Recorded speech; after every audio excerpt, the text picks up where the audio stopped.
Discovering the two Norwegian guitarists, Ivan Arset and Stian Westerhus, was what led me down the path to creating Guitar Moderne ultimately. They're both amazing players. They both have amazing command of effects and play through laptops, and both have a certain kind of rock star charisma that really helped ease me into the world of weird sounds and interesting noises. Stian has a new record out, recorded live in Trondheim, and if you buy the record on Bandcamp, you get access to a video recording of the entire concert. And I was really excited to be able to talk to him about it. So sit back and enjoy my interview with Stian Westerhus. Very good. So how are you doing? Yeah, good. I'm glad to finally make it. Sorry about yesterday. Oh, that's okay. Here we are. I saw where you were walking, and it's so beautiful. I'm not surprised you would kind of space out and get into it. It's yeah, it's I have this farm up north in a place called Inderøy, which is like, if you look at the map, it looks like it's halfway up. And it's just between two fjords, and it's just before winter, so it was just like 0.5 degrees centigrade, and yeah, beautiful autumn day, and I lost complete track of time. So there we are. Well, enjoy it while you can. I know it's going to get dark and cold. Yeah. It's increasingly so. Yeah. So it was interesting you doing this this recording and offering the video with it. I thought of it more almost as paying for a concert ticket and getting a souvenir recording of the concert. That's a nice way of seeing it. Yeah, and it sounds like you said something about you're going to be doing another one. Yeah, I've just look, like I'm standing in my studio, and I'm just like everybody, I'm not traveling, and I'm just going through loads of hard drives, and just sort of sorting out like tons and tons and tons of live recordings, which I never thought I would release. And then I did this concert I thought the video was quite nice, and I didn't do any streaming concerts before or anything like that. And this was like my, what do you call it? It was like the last presentation of the artistic work for my PhD. And I thought, a lot of people wanted to see it. I thought, why not? Maybe it might be a good time to do it. And then I've just got so much nice feedback from people. So I thought, okay, well, I'll release some more stuff then. So it's just nice. I'm just sat so much in my studio working on stuff, and it's just nice to pick up some old stuff, mix it, and throw it out if people wanted to listen to it. It makes sense. So that concert was an old concert? No. This concert was from last week, or the week before I released it. So yeah, I don't even know what date it is today, but yeah. But it was like the 13th of October, I think that concert was from. Okay, so yeah, because I was going to ask you about that. I mean, it seems like people are sitting pretty close together, and you're doing a live concert. How is the COVID thing going in Norway? It's well, right now it's really bad, like everywhere in Europe. But I read somewhere today that we've had the least regulated. Or the least regulations and the least infection rates for a long time, and it's been really good. And concert-wise, it's been like you're allowed to have 200 people together, but to actually have 200 people together, you need a space of like 1,000, which would usually take 1,000 people. Right. It's been like 1 meter apart. Everybody needs to be 1 meter apart. Sat at all times. You're not even allowed to go to the bar. So like there's all these sort of new technologies where you can order from the bar from your phone, all this stuff, which seems to be working all right. But now that the infection rates are rising, yeah, everybody's just scared of it all shutting down again. And a lot of clubs are on the verge of bankruptcy. A lot of artists are on the verge of bankruptcy. So, it's like everywhere. But I think we're, extremely softly hit on the chin compared to the beating USA is getting, seems. Well, on a certain level, it feels like we deserve it for being idiots, but that's another story. Um, but Norway's, I mean, has been known for supporting artists and musicians for a long time. So, do you are they providing any support for musicians during this time?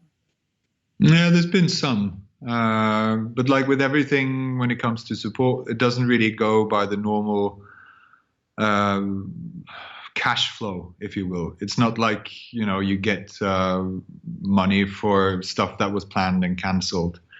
And so it's basically all these sort of new ways of funding artists and all these EU regulations, and it's like a very complex field, which basically means that some people get money, some people don't. And I personally, who play in Europe, I didn't get anything. Most people who play outside of Norway, they don't get anything. But if you're like in a dance band and you play 150 concerts in Norway, you can get a decent. But I think what's cultural politics. It's always such a minefield because it's like we're very well off and they're supporting a lot of clubs, they're supporting a lot of festivals, but there'll always be people who go like, oh great, I'll look at the regulations for this and I'll just grab all that cash and run away with it. And that's happening now. A lot of like big festivals are hiring lawyers to like get as much cash as they can from all these funding options, and it's the same old story. Like the rich people get richer, Yeah. the poor people get poorer. Yeah. So what else is new, right?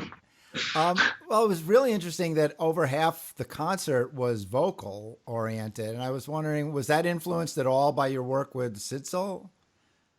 Yeah, I sort of grew up with her music anyway, so I felt influenced by her before I started playing with her as well. But of course, I did play with her for 10 years now. But it wasn't so much that as it was.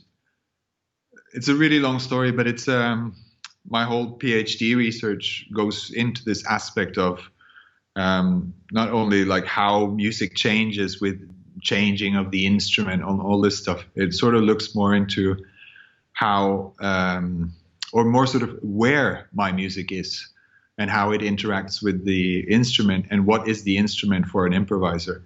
And throughout these 4 years where I've been doing this, I was working more and more towards a theory where I basically was trying to prove myself wrong all the time, because I've always had this feeling that like when I play guitar that I'm sort of just squeezing music out of this instrument. And I wanted to do this PhD because I felt really sort of cemented in that role of just being this guitarist who was just pretending to have this sort of free outlook on music. Like I was free improvising in all the bands I was joining. I had this completely free role. But at the same time, I found myself just repeating myself over and over and over and over again. And so I thought, I'll change my instrument and I'll go into this old sort of change the format of the concert and all this stuff. And the more I did that, I realized that wasn't really the problem. That was actually more the I was just, taking the lowest hanging apple, basically. Because what was the problem? I wasn't really acknowledging the fact that improvising isn't just improvising on the instrument. It's a personal thing, and you have to figure out like how that works for you, and that sort of subjective thing, which led me on the path of this. The thing I can best describe as just sort of musical entities of like how that sort of the subjectivity of actually putting meaning to music and meaning to sound and meaning to that sort of expression of music. And throughout this project, I've been composing a lot. I've been playing a lot of solo stuff. I've been writing for a band. I've been, doing all this kind of stuff and sort of trying to investigate different entry points to my music. Like I did an orchestra project and we made a film and, you know, all this kind of weird stuff, which for me, it's from the same bowl. That music comes from the same bowl. And by doing this concert, I wanted to prove that I could actually take that material, which I wrote for the orchestra, which is super, super strict, you know, and I could take it and that it would be just as a big part of my musical meaning as anything else, and that I could actually use it for improvisation without my instrument. So it was sort of this sort of test for myself to see, like, okay, well, if that's the theory, this should be possible. And yeah, so that was the inspiration for doing that. And it was terrifying, but it was also, I really needed to do it. And I've been thinking about it for a long time. And this was the first time I did it on a stage, because I was supposed to go on tour when my album Redundance came out in March. And then I lost, I don't know, 30 concerts or something like this. And that was going to gradually build into this sort of vocal thing, because it's obviously a very vocal album, and it's also a quite sort of a strict album, and sort of trying to sort of build from that. But that never happened. And so, yeah, so here we are. Well, wow. There's so much to unpack from that. I mean, like things in terms of changing your improvisation by changing the medium with which you're doing it. I mean, reminds me of when I was working at a music store in New York, and a guy walked in and said, "Sell me a pick that'll change my life," you know, which is that gear thing. He was joking, but that gear thing that people have that, well, if I play a different guitar, I'll play differently, or something like that. And what I found fascinating, when you're doing the vocal performance, operating the controller, your operation of the controller is as physical as your playing of the guitar. It has that same kind of physicality. And that's the proof for me as well. I'm so glad you point that out, because for me as well, that is proof that it actually is, it works the same way. And it works the same way when I write for the orchestra as when I play. It's just like a different format or a different instrument. It's for me, that whole research thing has really changed my life, to be honest. It's like now I'm working day and night and writing this sort of reflection, which will turn into a book, and that needs to go in on Tuesday. But it's weird, you know, with those things, like when you had a sort of revelation and you sort of got your stuff from it, you know, you've learned all that stuff, and yeah, all that other stuff doesn't really matter anymore. If I pass with the doctorate and everything, I I don't care. But it's really nice, because it for me, it's really answered the initial question which I had, which was like, how can I get out of this cement? You know, how can I get out of this sort of repetition and sort of becoming this sort of guitarist who has this sort of language and this sort of expectation, which I must admit, I started to have those expectations to myself as well. Like, this is who I am. This is like the sounds I'm hearing, the recordings I have heard and all this stuff. This is me. And I thought, well, if I don't want to be that, how can I change it? And for me to just sort of, okay, well, how can I go how deep can you go with this? Like, how detailed can you get?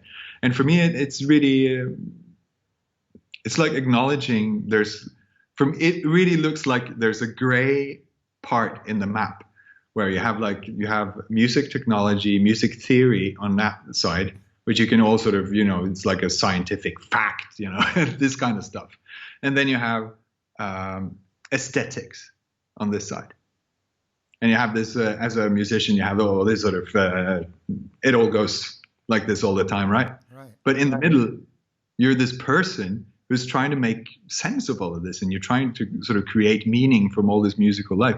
And I think that's, at least from my education, which I have too much jazz education, but it's like there's something that is never talked about, and that is the actual sort of complexity of the human structures, the human choices that go into improvising, like the human complexities of actually arranging these sort of musical entities, which is basically just abstract networks of musical meaning. And it's not really I can't really say, oh, if I do this, it means this, or if I do this, it means this. But it's just like the acknowledgement of their existence and sort of trying to look at, okay, if you play a tone, like how do you play a tone? Like what like if you try and play a tone aggressively, like how does that sound? How do you work that tone, and why is it aggressive to you? Like what is the music behind it, and what goes into creating that musical meaning, and how does it sort of pan out? How does it sound? So for me, that's just been a huge revelation, because it basically means like when I enter stage and I'm supposed to play a free improvised concert solo, which is like, for me at least, it's like a huge undertaking every single time. I know that when I enter the stage, I can't do anything more than just sort of manage the musical entities I already sort of possess. It's my language. I need to just respect that it's there and sort of manage it and put meaning to that complexity, which is, for me, it really, it's hard to explain, but it makes sense. Well, it does make sense. It raises still more questions. A couple of ones, like as physical as you're getting with the controller, that's kind of almost at one remove from actually playing the guitar and being physical with the guitar. Although you do get the physicality of your voice in that way that you don't. But like when you're composing for an orchestra, that your physicality is completely removed, unless other than I have a vision of you like tearing the pencil into the paper when you're writing it, and getting. No, it's more sort of a meditational aspect of it, because I have no experience with half of the instruments in the orchestra which I was writing for, but I was trying to learn the orchestra as an instrument.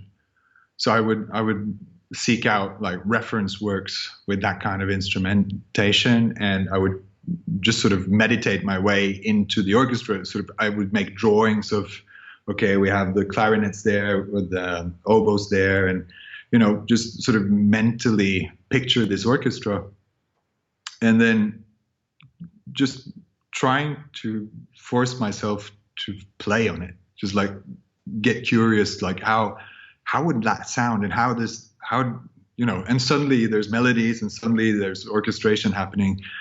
And for me, writing for orchestra, it's very sort of like I can write some parts which are melodic instruments, or it might be even just be some sort of orchestration of a sound, But it's, for me, it was that physicality of actually taking the orchestra in as an instrument and giving that sort of like almost like I was playing it. And it was so funny, like when we were doing the recording of and we played it 3-4 times in the Netherlands and in Norway, and we did a recording, and there's like a contrabassoon part which is really, really slow, really deep, and I don't know, do you know the instrument, like contrabassoon? Yeah, I love that sound. It's amazing, and it sounds so easy. And like every contrabassoonist that played it, I'd be like, nope, not playing it. It's not going to happen, And it's like, oh, well, can you at least try? But it's such a funny thing, because for me, I don't really care, because I care about my weird idea of the instrument. I don't care about orchestration. I don't care about the guy who's playing it. I don't care if it's correct. I just have this idea of how it's going to sound, and I hope it's going to end up like this. And that's the physical connection I have to it. And I think that's basically the same physical connection I have to the guitar as well. I very rarely sit down and try and sort of rehearse and practice with the guitar if I'm not, working on technique. But it's but having that sort of mental, physical contact with the instrument is central, I think. And that's that's what I was trying to open that door with the vocal thing as well. And also the electronics on that concert from Trondheim it's basically just a looper and a reverb. That's it. And one short delay. But it's just super, super minimal. And it's just like, Yeah, I like it. Yeah, I loved it. I want to get into that. Just a couple more questions about in terms of improvising. So that was all improvised, that whole concert, or was there? Yeah, yeah, And yeah. do you rehearse in any way to get comfortable with manipulating the sounds with the controller? I mean, do you work on that to sort Yeah, of?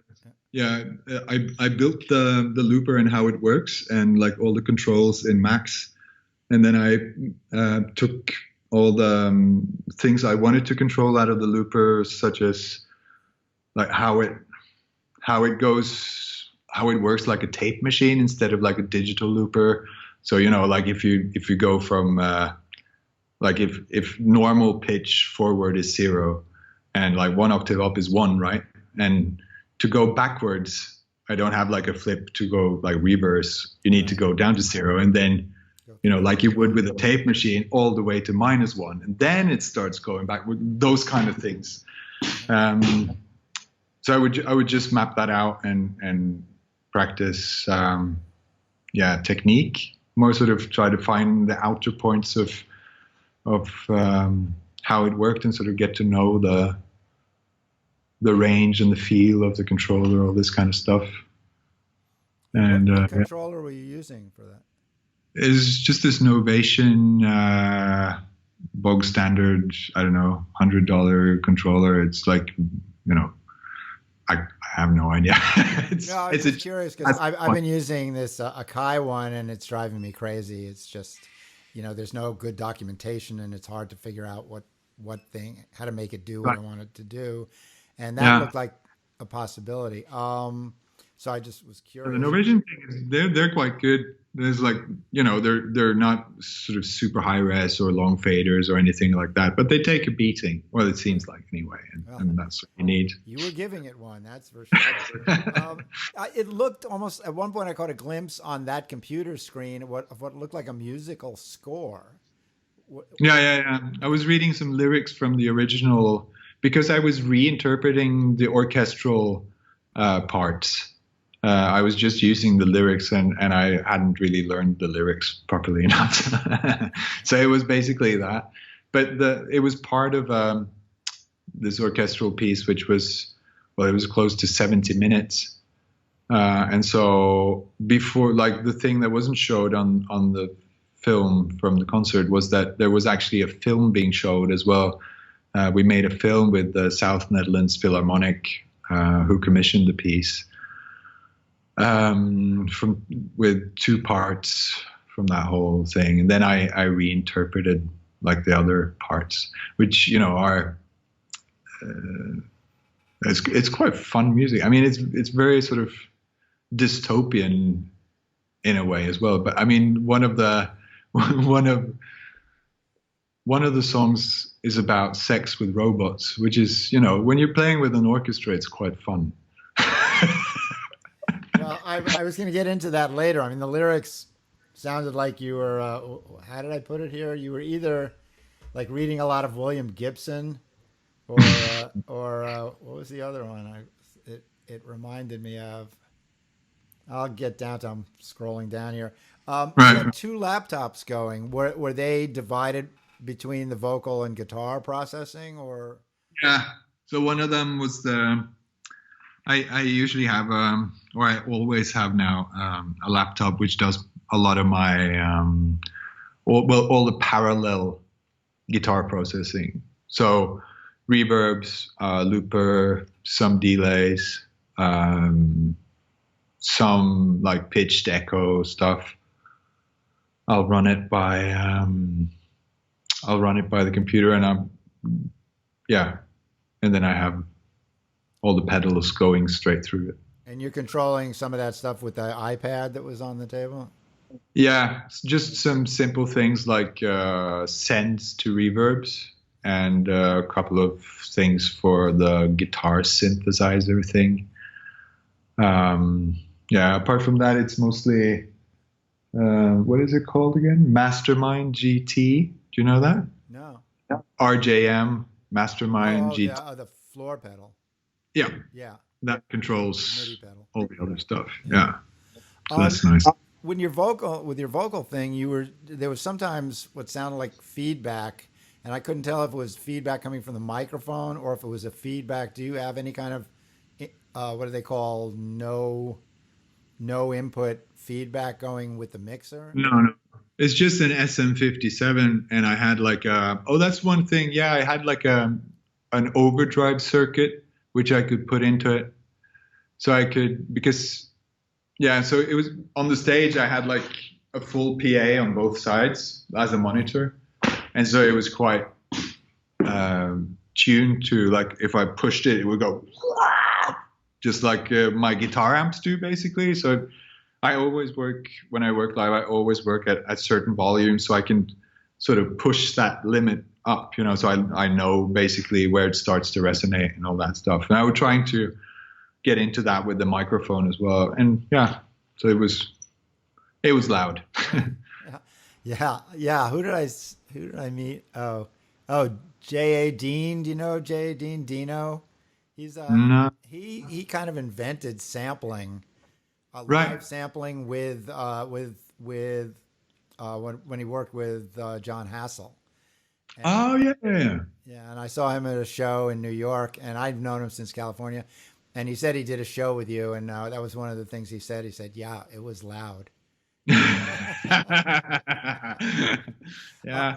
So, what were you using for delay and reverb for the voice and the guitar? I this is it's really funny. It's almost embarrassing, but it's like Yamaha made this SPX 90 and the Rev 5. Do you know them? Yeah, sure.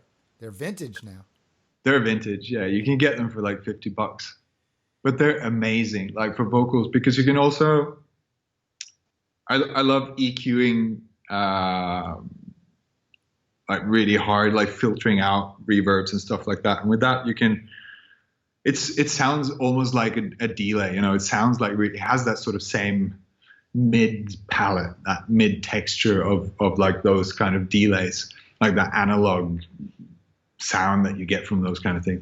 But also you can filter the reverbs really hard from the top and the low, so you get this sort of sausage in the middle, which is really sort of but it's really dense but unobtrusive, and you can just pour it out there, and it goes up to 99 seconds of reverb, and it's just this cloud of reverb, which I really love.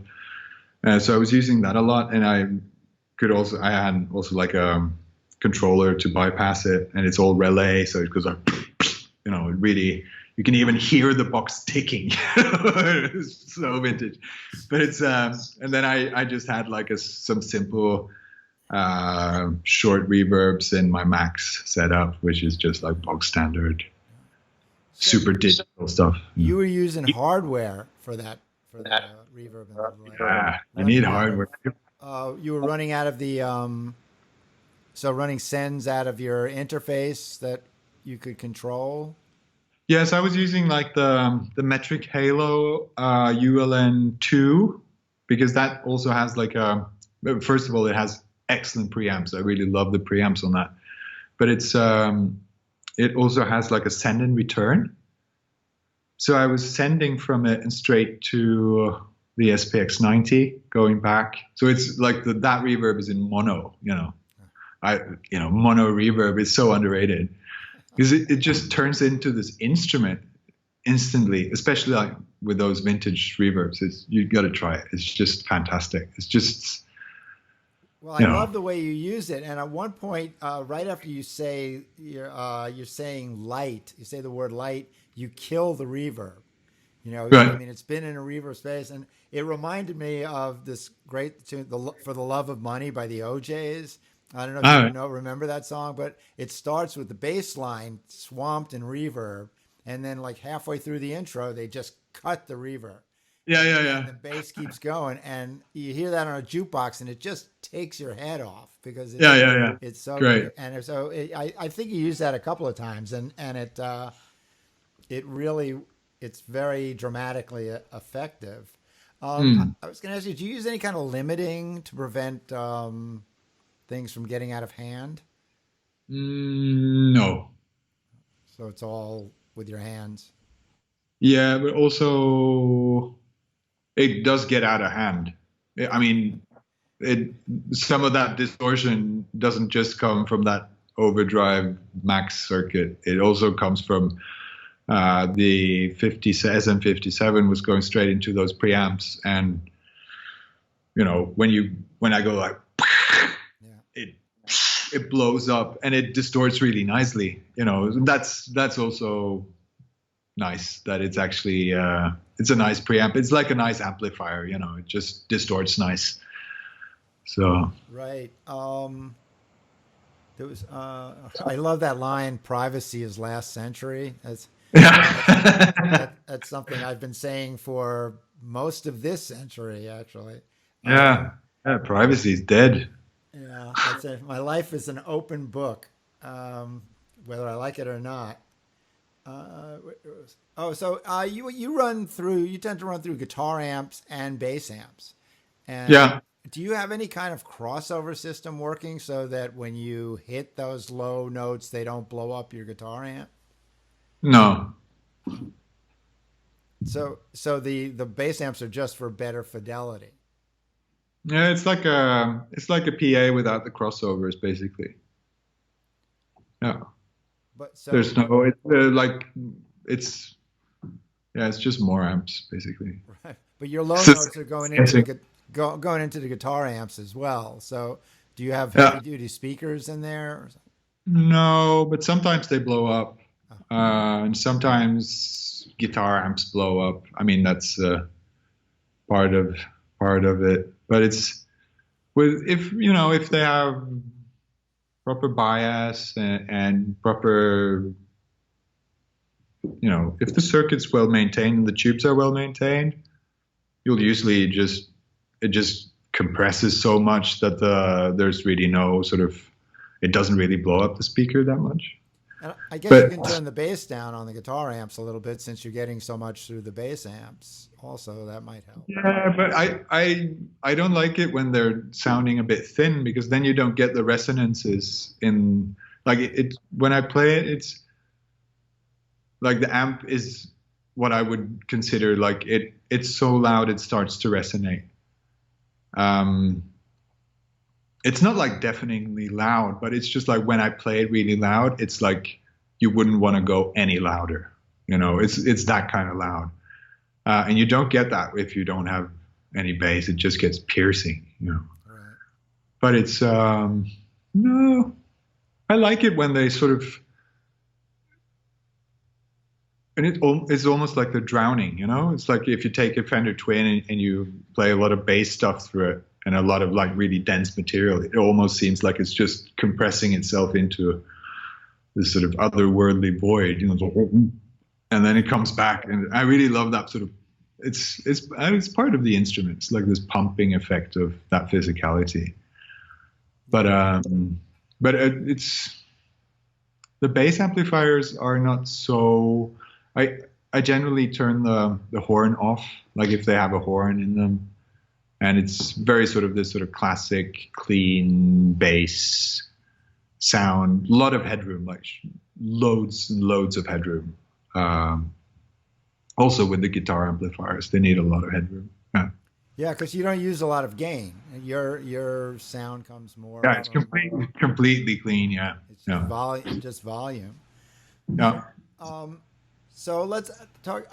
Just one thing I want to mention on Bandcamp. On the record, you divided it into sections. I mean, the video shows virtually a live performance that just kind of splits between vocal Yeah. and guitar, but on the record it's split into 5 tracks. I was curious why you decided to do that and how you decided where to split it. Well, it's split in sort of where the different parts start and end when in reference to the orchestral works. And I was considering putting it out as one big chunk, but then I thought, well, I always find it a bit annoying as well if I buy an album and there's like stuff I find that I don't want to listen to, like if I can't skip a little bit. So yeah, I just thought, okay, well, I might as well just make 5 tracks out of it. And then on Bandcamp as well, people can stream some of the tracks and this and that. So Yeah, the only problem I had was when I downloaded it, I believe it came out backwards. So, oh, really? yeah, and there aren't track numbers, so it's I knew that the bowed guitar is how you ended it, so I put that at the end, and I tried just reversing it, figuring, because sometimes they come out completely backwards, but sometimes they come out mixed, and if there's a track number, then I can just put it according to track number, but I don't think there's track numbers on yours. All right. So, I was sure I made some track number. Wow. Sorry. This is my first time I ever put anything out on Bandcamp. So there we go. Okay. Well, welcome to Bandcamp. Yeah. It's like a friend of mine said, it's like, oh, are you going to put it out on MySpace? Well, it's not. No, Bandcamp is starting to look like the future because people are loving it because they are very artist oriented, and they were doing Fridays, like certain Fridays over the last couple of months, where they didn't take any fees or royalty. All the money goes straight to the artist, and they're becoming, artists. More and more artists are getting into it. Yeah, I love it. I was just completely hooked. I put it out, and like loads of people send me messages via the, what's it called? Like, you can write to the artist after you buy the album and this and that. And yeah, it's very cool. I like it.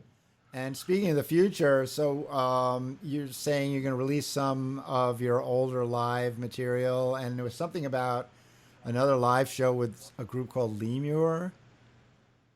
Oh no, that was just a picture that suddenly bumped up on Facebook. That's like an old picture. I think if you look at the date on it's like 2016 or something like that.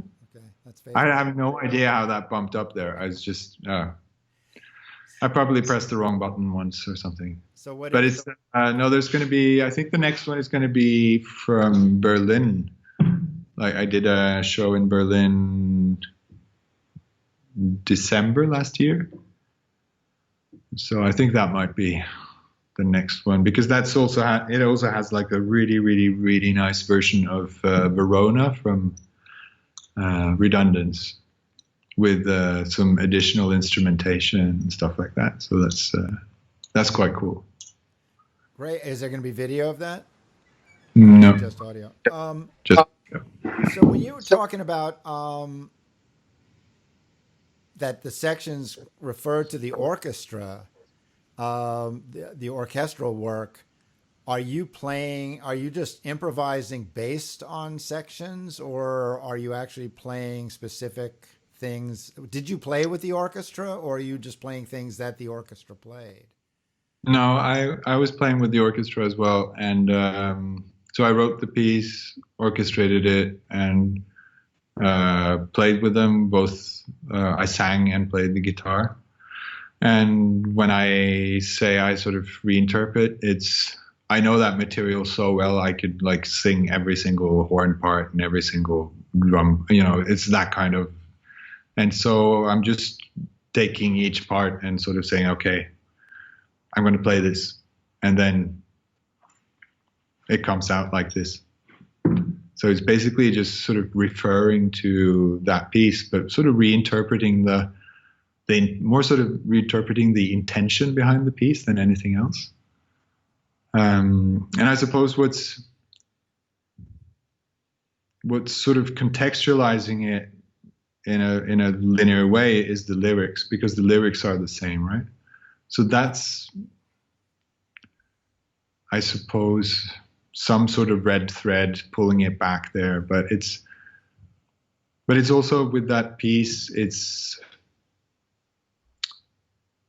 I just went so deeply into writing that piece. It feels like it's become just as an emerged part of me as anything else, basically.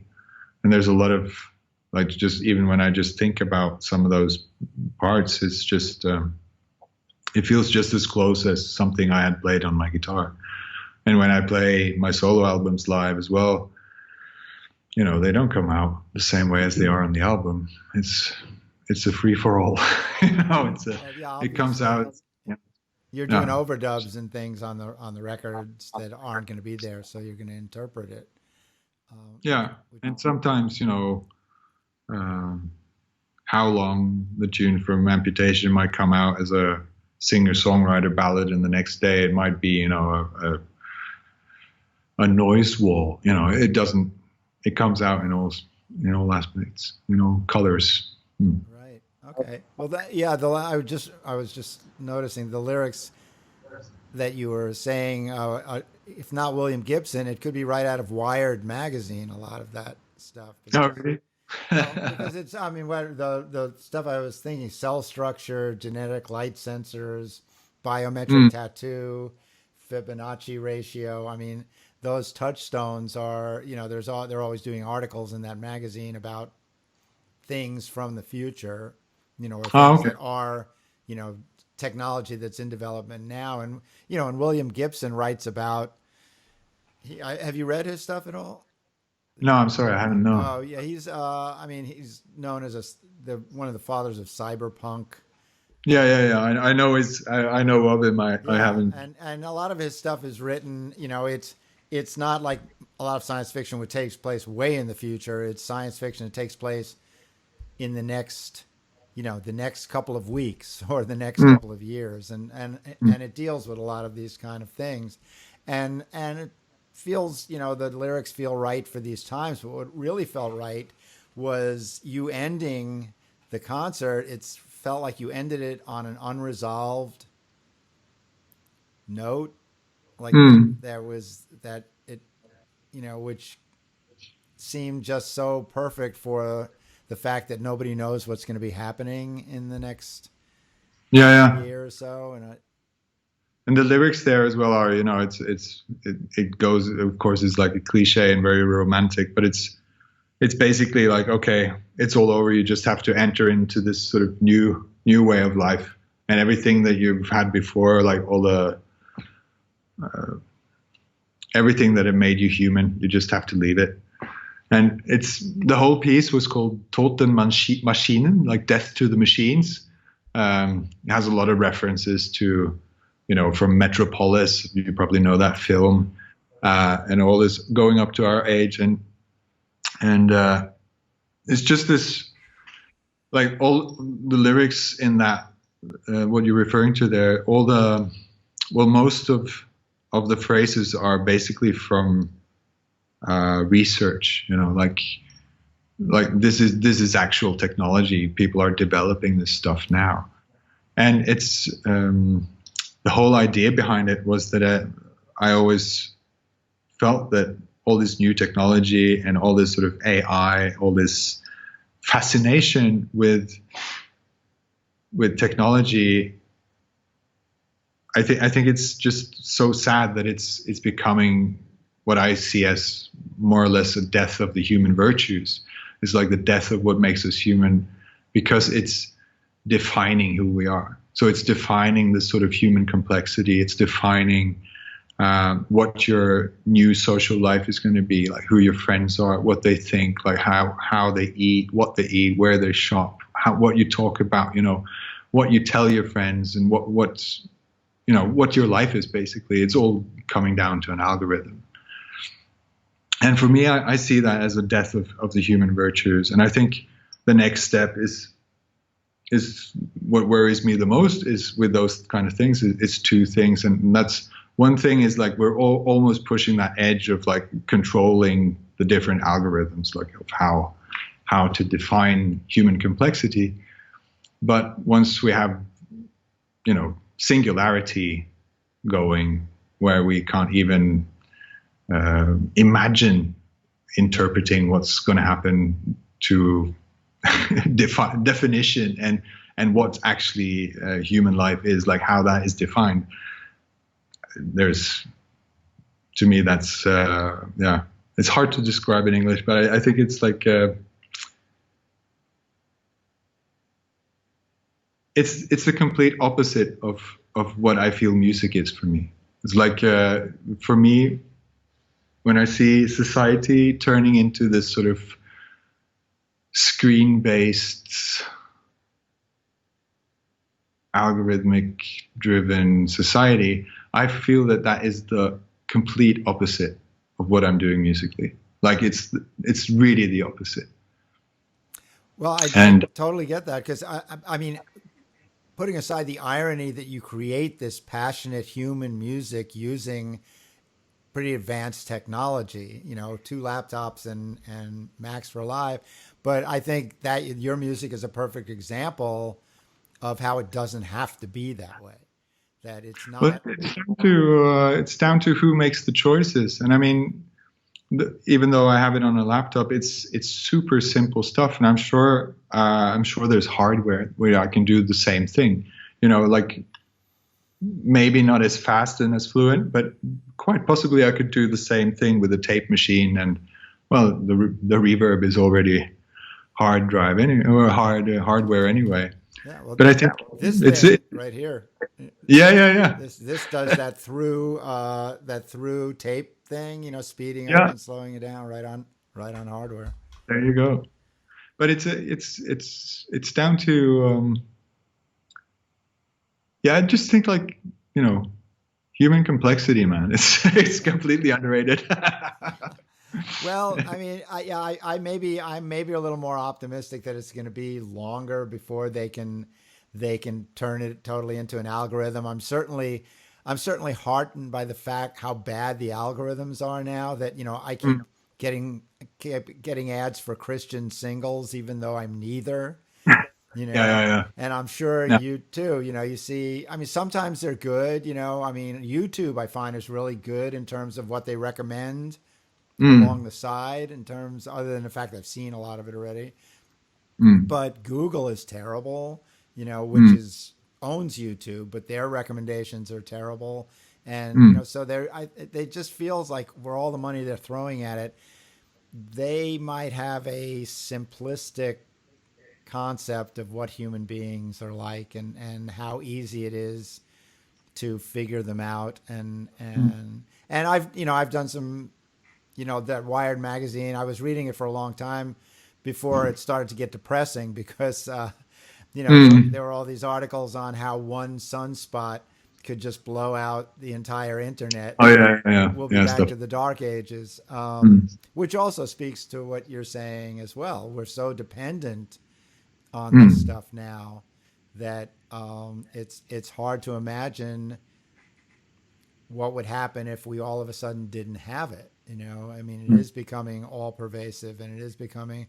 And you're absolutely right. I mean, it is becoming the algorithms in terms of your friends and things like that. I don't know. There's a that series Black Mirror that's on Netflix, and he has a there's one episode of that where they get into that about how everybody's life, and actually this is happening in China now, where you are rated. You know, I mean, you are rated by other people, and what you can do and what you get, and like in China, you can't if other people don't rate you high enough that on social media you can't get a loan, you can't do Mm. certain things, The and next step of that, is yeah, biological data, like hooking up your biological data yeah, to that, do those algorithms, and then you can see like the pure, like how pure that sort of class division is, you know, yeah. which is going to be another level, I think. And actually, one of the tunes on Redundance is about the Chinese, and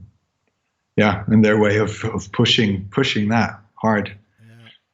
Well, keep up the good fight, Stian, because as I say, I think you're a great example. I mean, not just the lyrics and the songs you're writing, but a great example of how human technology can be, and that there's such a deep humanity and passion in the music that you eke out of those machines that Right? I personally find it inspiring, because it's very easy for people to just flip switches and look like they're reading their emails, and and there's so much options. And it's funny you talk about how simple your system is. That's the other danger, is there's so much great stuff out there that Yeah, often yeah. anxiety can enter, and you can send people start, acquiring technology without learning the depths of what can be done with it. And it's great to see you wreak every possible, musical possibility out of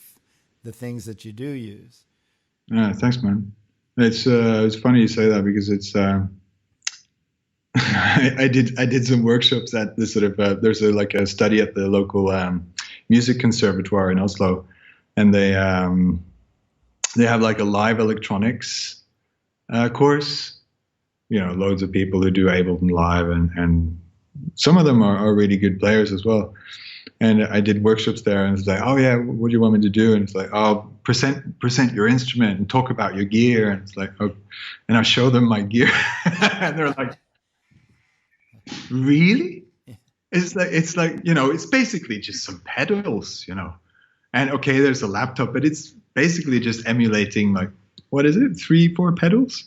It's super simple. It's mega simple, but it's just like, well, what are you going to do with it? What do you want from it? Like, there's no pedal in my setup which you can press and you'll sound like something. It's just, you need to work it hard.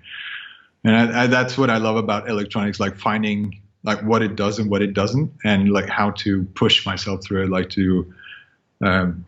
I always try and tell myself, like, if I can't sort of feel like I'm sort of transcending the instrument, I'm just playing the instrument, and the world doesn't need another guy playing the instrument. It just doesn't.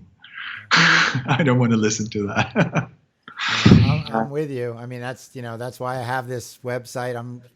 It's the constant search for people who are pushing the instrument and doing something Yeah, different. thanks for that work. It's really good, that work that you're putting in there. It's fantastic. Oh, thanks.